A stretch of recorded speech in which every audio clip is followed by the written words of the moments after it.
ত্রিপুরা সরকার বনাম বিরোধী দুই পক্ষের মধ্যে আসল সত্যটা কিতা চলো আমরা একটু জানি। সরকারের বিনিয়োগ অনুযায়ী ত্রিপুরায় শিক্ষা, স্বাস্থ্য থেকে দইরা, ঘর বাড়ি থেকে দইরা, বিদ্যুৎ বিনিয়োগ থেকে দইরা, শিল্প সব কিছু থেকে দইরা অনেকটা উন্নত হয়েছে। সরকার তো এটাও কইরা যে আগের তুলনায় ত্রিপুরা এখন অনেকটাই স্থিতিশীল এবং উন্নত। বিরোধী দলে কিতা করে? বিরোধী দলের মতে যতটা উন্নয়ন প্রচারর ততটা সাধারণ জনগণের কাছে গিয়া পৌঁছান না, তার তুলনামূলকভাবে অনেকটাও কম গিয়া পৌঁছার।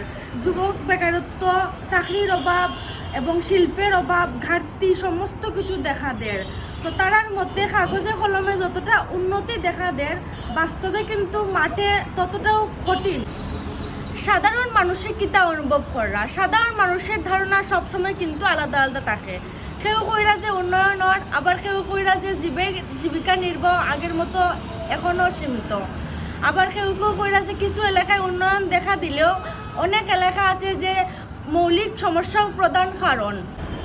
আফটারঅল এখন আমরা চৌকে যেটা পড়ে যে আগের তুলনায় এখন ত্রিপুরা কিন্তু অনেকটাও সচ্ছল, স্থিতিশীল এবং উন্নত। তো আপনার মতামত কিতা অবশ্যই কমেন্টে জানাবেন।